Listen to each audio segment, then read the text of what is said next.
Hey everybody, Jim Kerr here.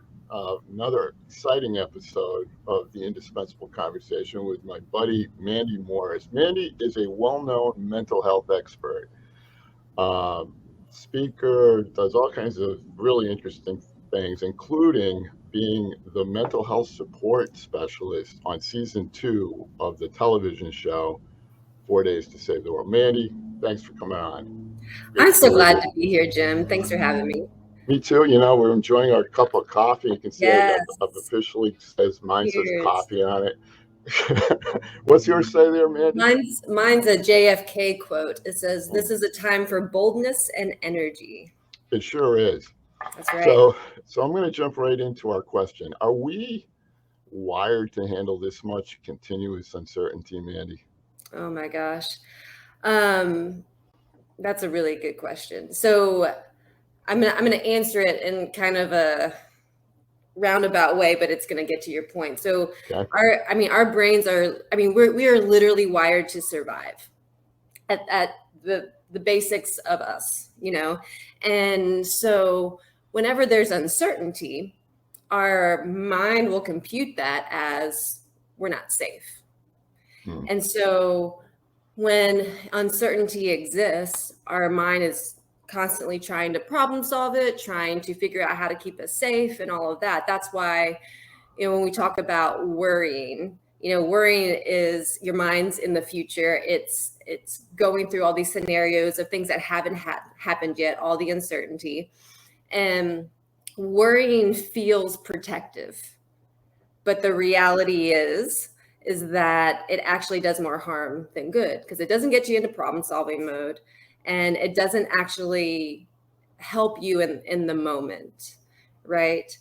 And so, as far as are we wired for this much uncertainty, I would say we're not wired for this much stress, and how our brain handles uncertainty is a completely, different thing.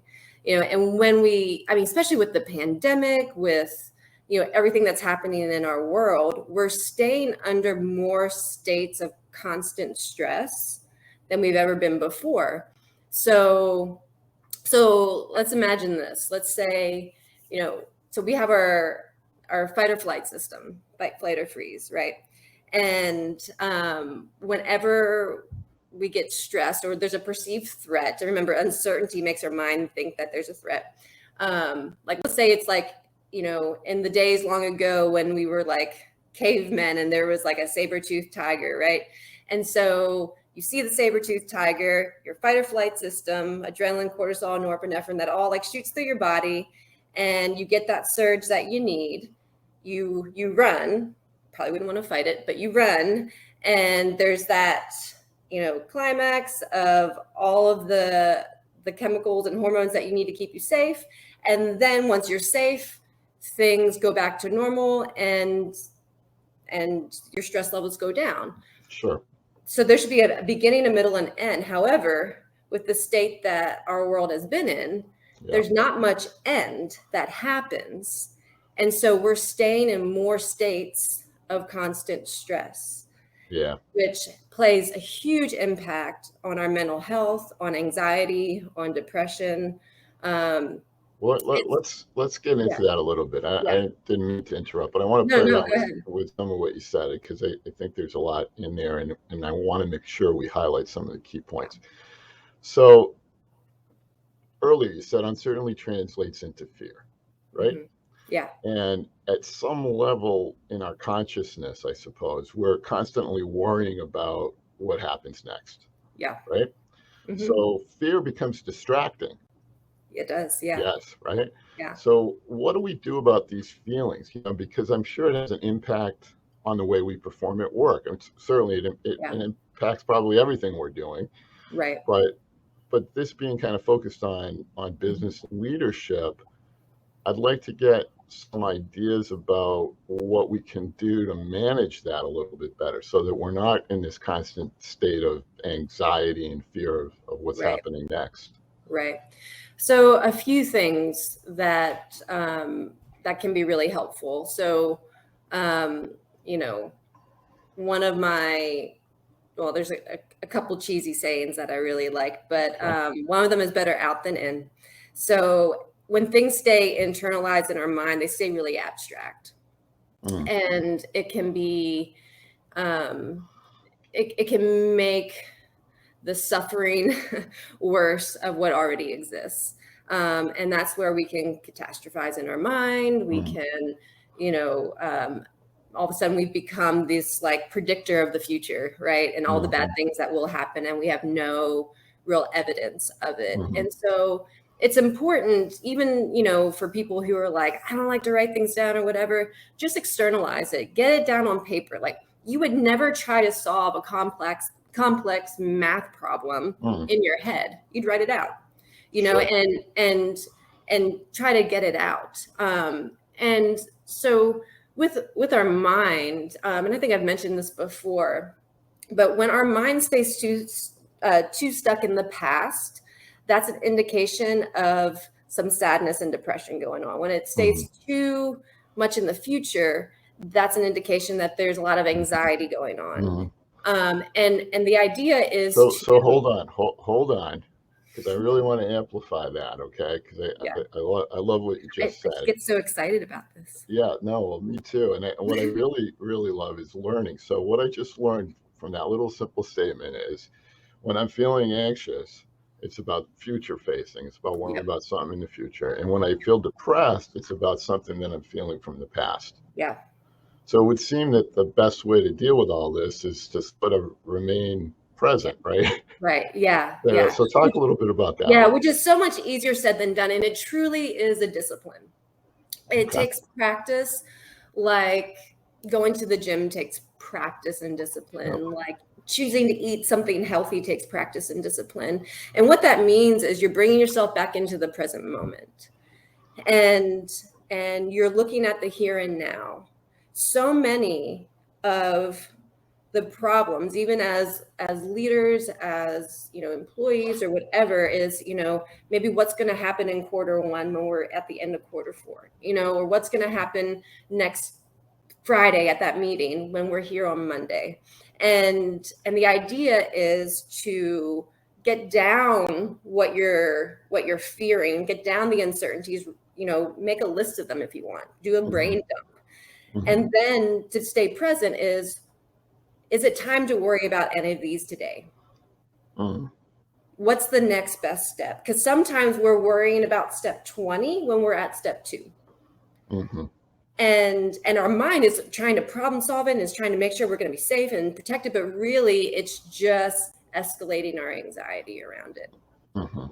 Now, if you're physically feeling anxious because of, you know, these future things, it's going to be hard to do these cognitive mental exercises until you physically have calmed down and done some sort of relaxation, some sort of, you know, meditation or walking, or just getting your body physically in a better place. Because when we're tense and stressed, the first thing that goes offline is this frontal lobe, which is where we do all of our rational thinking and decision making. So let me jump in there. So as a leadership coach, it's a technique that I teach a lot of the folks that I coach. You know, and it's box breathing. It's doing techniques to kind of help them stay in the moment, stay centered, get themselves out of their own head, and kind of deal with what's in front of them right now. You know, that kind of thing. That's perfect. The depression side of this equation, though, is kind of a tougher one, and maybe you can shed some light or ideas about how folks who are suffering with that, given all of what's gone on the last 18 months, I think depression's on the rise. Totally, ideas for helping folks with that. I know that's a question. I mean, I think part of the nature of depression is a habit of negative thinking towards self, towards others, towards the world. And negative thoughts have no value. A lot of people who are struggling with depression and with negative thoughts, they feel like they're realists. And the reality is that, negative thinking doesn't help us in any way. There's no circuitry in our body for it. It just creates more toxins, and it affects us on a mental and emotional level. And a lot of staying stuck in the past usually is filled with shame or worthlessness or guilt or regret, things like that. And the exercise of having self-compassion, and obviously if there's things in the past that created trauma that, are part of, your own upbringing and wiring, I mean, that's a time to talk with someone to get help when needed and things like that. And on the other side of it, just as a practical approach to paying attention to what are you saying to yourself in your mind? One of my number one rules with my clients, and it's not really a rule, it's more of a suggestion, but is if you wouldn't say it to someone you love, you're not allowed to think it to yourself. Yeah, it's really, really sage. Yeah. Because the half the things that we say in our mind, I wouldn't say to you. I say in my mind, I wouldn't probably say to you, Jim. I mean, I'm compassionate to you, but that just affects us so much. Sure. Yeah, it's kind of an interesting phenomenon, because that self-talk never stops. Right. And if it's negative, you're kind of convincing yourself you're not worthy at some level. Yep. And I think it can become a self-fulfilling prophecy if you're constantly barraging yourself with that self-messaging. Yeah. Absolutely. Am I on the right track there? What do you think? Yeah, no, absolutely. And it goes back to a place of our own self-worth, because we're wired to belong. And so everything in our past experiences is navigating, am I enough? Do I really belong? Things like that. And the reality is, when a baby comes into the world, you wouldn't say, all right, what are you going to do with your life that's going to make you good enough? Like, they just are. Right. And so there's nothing that you could have done or didn't do that would ever change your worthiness, but we place value on it because of things that we've been through. And so having that self-compassion piece and paying attention to how we talk to ourselves is vitally important. It actually, negative and positive thoughts, just the act of the two, literally changes the structure of your brain. And you can build a highway 285, 70, I don't know what highways are out your way, but a highway of negative thoughts in your mind that just happen automatically, or you can start to build a highway of helpful, more realistic, positive thoughts in your brain. And you're going to have two different life experiences. Yep. So let's shift a little bit towards business and leadership. Okay. And this is a question that sort of comes up a lot, particularly in the trade press. There's people writing articles about it and so on. How much responsibility should a leader, or a business for that matter, take in helping with the mental health of their staffers? Yeah, that's a good question. Should businesses really be playing a role here, or what do you think? Yeah, so you can either spend more time and money on dealing with people's repeated behavior and put Band-Aids on it, or you can spend some time up front dealing with the emotional level that is going to feel uncomfortable and vulnerable, but is ultimately going to cost you less time, less money overall. So it's about performance.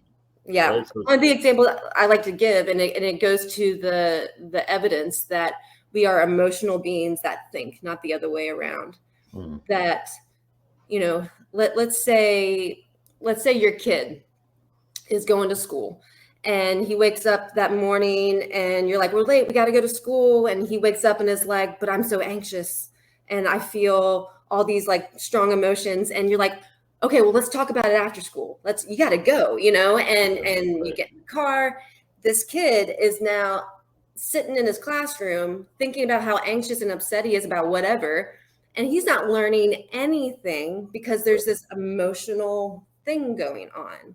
It's already hijacked the brain. Yep. And so if the parent had said, you know what, school can wait. Let's talk about this now.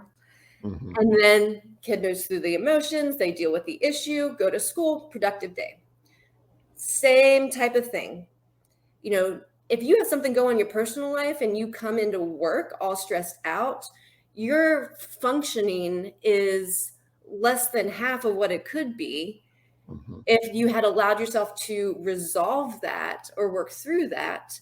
And now you're not in your stress response anymore, and your productivity is off the charts. Sure. So, a lot of times the issues that come up in the workplace are actually stemming from some sort of mental or emotional issue, but it's not being addressed on that level because people aren't willing to get vulnerable. Yeah, for sure. So let me play around with some other stuff that you said already. There's so much good content here, and we are kind of recognizing World Mental Health Day, which was earlier in the week, and so on. So I want to kind of keep it inside that paradigm, right, inside that topic area. But research shows that you can kind of catch, quote unquote, catch emotions from others. Mm-hmm. So that means like stress potentially is contagious. Yeah. Right? Yep. What can leaders do, business folks do, to help sort of avert that, to avoid it? So anxiety is just as contagious as much as being calm is. Okay, good. So while I have a sip of coffee. Yeah. So I don't know if you've ever gone to a performance before or something where someone, let's say the first performer comes out and they're all hyped up and now the crowd is hyped up. You get a performer come out and they just start talking really soft and calm. And now everyone's leaning into here. Mm-hmm. You can control the emotional climate of your organization based off of how you want to present yourself. And that's where it is so important for leaders to do their own work. If you're operating out of your own scarcity or your own fears or your own struggles, and we all have them. Mm-hmm.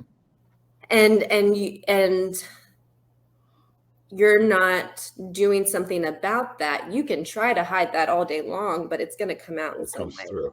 Yeah. Yeah. And it rubs off on other people. And it does. And like you said, positive energy rubs off on people too. Mm-hmm. So there's that whole idea of sort of promoting a culture. I do a lot of work with company culture, as you know. And so much of it depends on the leader, because at the end of the day, culture is just about behavior. It's the way people inside the organization behave. Yeah. And that's why I pay so much attention to behavior and so on. And one of the things that I do when I'm helping top leaders with this topic is sort of introduce the notion of self-regulation, mm-hmm. where, they've got to regulate their feelings because they're setting a tone that others will follow. Right. So it would seem that given that these kinds of things are contagious, that we've got to almost get to a place where there's co-regulation going on. Yeah. Yeah. So is there any tips there about how to help leaders sort of establish that cadence, if you will, with their teams? Yeah. Well, I think,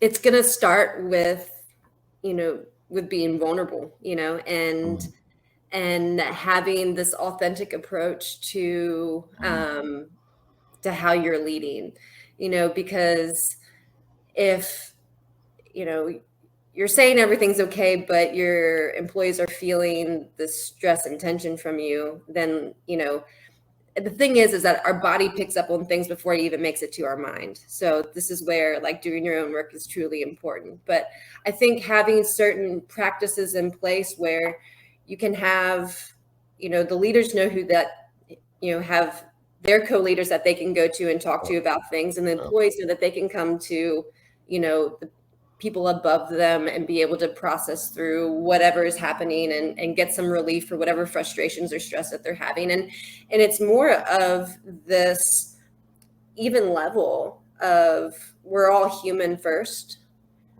and creating a culture where being human is invited, and perfectionism isn't required, and having this sort of open arms approach, because when that is there, people feel psychologically safe to be who they need to be, and then that rubs off, that creates that safety. And so if there's not a psychologically and emotionally safe environment, then you won't be able to absorb the calmness and the good emotions that you're trying to set in the workplace. Yeah, and again, performance suffers in those kinds of places. Now I tackle the same issue, if you will, through the culture transformation work that I do. Yeah. And I kind of help people see that because culture is equal to the way you behave, that the way the leaders behave sets a tone that others follow. So if we've got a place where the leaders are uptight and they're yelling and screaming when things go wrong, and they're impatient, and they criticize people in front of other people, and so on, and then they wonder why performance isn't good. Right. Well, they kind of did it to themselves, right? Absolutely. And the reverse can be true. So now we can talk about some of the things that people are writing about, again, out there in the trade press. There's a ton of stuff being written on empathy. And in fact, and you probably, Mandy, will be very upset with me about this, but I wrote a piece a month or two ago that basically said, stop with empathy, because we can't teach people how to be empathetic. They either care or they don't. I can't teach you to care. I can't make you care about something. I can make myself care about something, but it comes from within. So what I'm seeing lately is things around secondhand sadness. Okay. Vicarious sadness, Yeah, and they're basically saying that it's a unique combination of sort of empathy and sympathy. Right? Any thoughts on that topic about secondhand sadness and that dangerous combination of I guess, empathetic thinking and the conveyance of sympathy, to others? Well, I guess you got to unpack it. So I guess what I'm wondering before I answer that question is, how are you seeing this show up with the people you work with? Well, I mean, I think first let's talk about definition. So empathy is I guess by definition, that ability to see how someone else is feeling, right? And then we can look at sympathy, and that's about sort of feeling sorry for somebody, right? They're two really kind of different things. And I think sometimes we confuse the two, and I think it's just part of, I don't know, the human condition to do that. But when it starts to happen, I feel like sometimes leaders in particular get messed up and say, oh, I can't really ask, Mary Lou to do this because I feel really sorry for her. She's been sick lately. Yeah. And of course, the rest of the team's looking at like, I was sick and I had to do my job, so there's that kind of weird thing that happens. Right. And I think that impacts the way the teams perform. Okay. Yeah, I see what you're saying. So there's, just because you show empathy and sympathy doesn't mean that there's still that you're somehow not supposed to do your job, or it doesn't dismiss you from having boundaries still, or expectations of the workplace. That they're not the same. When you show empathy and sympathy, but then there's no accountability still, that doesn't work. Right. There's the same, they all have to be one and the same with it, and I think for a lot of leaders who struggle, or people in general who struggle with empathy, sympathy, and I do think it can be learned. I'm going to disagree with you a little bit on that. Good. But That's why this is an indispensable conversation, man. We want this content. Right. So with a lot of highly successful intellectual people who stay up in their head, it doesn't mean that they don't have feelings either, but they're more in touch with their intellect than their own emotions. And if the statement is true, which evidence suggests that it is, that we're feeling beings that think, then there's a skill level and understanding that feelings have to matter, whether you agree with them or not. And feelings aren't about, you don't have to agree with people's feelings. You just have to honor them. And it doesn't mean that the person can't still be held accountable for what they're supposed to be doing at work and boundaries and expectations around that.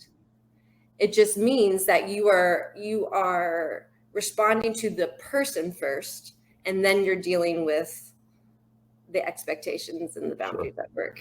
And so, with a lot of intellects and a lot of egos and all of that, it's really important for people to understand that feelings have to matter. Yeah. So I shouldn't go into work tomorrow and pull somebody aside and tell them to get in touch with their inner child and give that inner child a kick in the butt. That's not a good idea. I don't think they know what you were talking about. Okay. But what I will say, though, in helping out and coaching companies with some of this stuff is, first bit of advice is offer help. Yeah. The second thing is sort of find joy and promote joy yourself, so you're not falling victim to that sort of contagious set of feelings, and ultimately feel it, because you're gonna feel something. To your point, right? Feelings are legitimate. Yep. So feel it. It's okay. It's okay to feel and it. I just want to say on that, I think people have these perceptions about emotions because of culture and upbringing and whatever, is that they're either good or bad, right or wrong, strong or weak. And, prior to this very evolved lifestyle that we lived in, our emotions are part of our survival instincts and our intuition and things like that. And so just really encourage people to view their emotional responses as signals to data. It's emotional intelligence. Your emotions give you signals for things that you need. Pay attention to them. Yeah. And so one of my favorite sayings is pay attention to the tension. and write that one down. Yeah, and observe it. Just observe it. Take it in as data. Don't judge it. Yeah, I mean, like I say, again, a bit of advice that I give is feel it, and you're kind of saying the same thing. It's fine to feel things. You're going to feel things, and don't pretend you can't. Right. Yep. We've got time for maybe one or two more questions. I wanted to play around with this thing that I'm also seeing out there, particularly in the research in this area, and it's about that idea of reminding ourselves everything's going to work out all right. Do you think there's any sage advice in that kind of thing? What's your perspective? Well, I do think that, that kind of flirts a little bit with the toxic positivity stuff, right? and sometimes things don't work out. Riff, Mandy, riff. I want you to tell us what you think about that whole idea. No, I'm kind of in your camp on this one too. Yeah. I mean, the reality is that things are uncertain and life is going to kick you in the teeth sometimes. But what do you believe about yourself? Do you believe that you are resilient? Do you believe that you're capable of getting through worst case scenarios? Do you believe that you're able to survive really difficult things? And so I like people to consider, well, what if it doesn't work out? What does that mean? How will you get through that? Because that's going to crush the fear around it once you know what you would do. And once you can kind of problem solve that in your mind. The idea is not to avoid the fear, it's to lean into it. Because assuming that everything's going to be hunky-dory, I mean, 2020 just kind of threw that out the window for all of us. Right. And it's real. But if anything has proven to be true in our world, is that we are some of the most adaptable beings ever. And we are resilient. I work with clients who have been through horrific things. And I think to myself, man, these people are so resilient, so resilient. And so I don't like to live in, the sugarcoating, everything's going to be fine. Yeah. But it's like, I know that I'm going to survive. I know that I'm adaptable. So it goes back to, what are you believing about yourself, even if that worst case scenario happens? Sure. Yeah, I'm going to end with this sort of story about myself. I guess, I can't help it, but it's to your point, and I think it reinforces how important it is to message these things to the people we care about. I grew up in a very, blue collar working class family. Life wasn't easy, paycheck to paycheck, that kind of thing. But I was always like a decent student. So my parents saw that, education was my way out. So they really promoted the idea, get an education and so on. And I think it led to me writing 6 books and, all these articles and all this kind of stuff that I do. But one of the things my father messaged to me at an early age was, you're a survivor. He didn't tell me everything was going to be all right. But he told me I can handle whatever comes my way. And I can't tell you, Mandy, how many times I've played that tape back in my head. Particularly during tough times, to kind of remind myself that I can get through this and that, I can handle and problem solve and all that. So to your point, I love the idea of having the person really think through, what if the worst case happens? What are you going to do? So important. So Mandy, hey, look, we're at the end of the time. I want to continue this conversation on LinkedIn Live. So I encourage folks to comment there, and we'll comment back to them. I also want to remind folks that I've got a guest coming on in a couple of weeks, Nancy Halpern. She's an organizational politics expert. And get this, Mandy, here's the question I'm going to pose to her. And you're going to be really jealous because this is a great question, okay? Should businesses become actively involved in the cultural debates of the day? Ooh, yeah, good one, right? Anyway, hey, it was great having a coffee with you, my friend. Yes. Cheers, my friend. Thanks so much for coming on. Thank you for having me.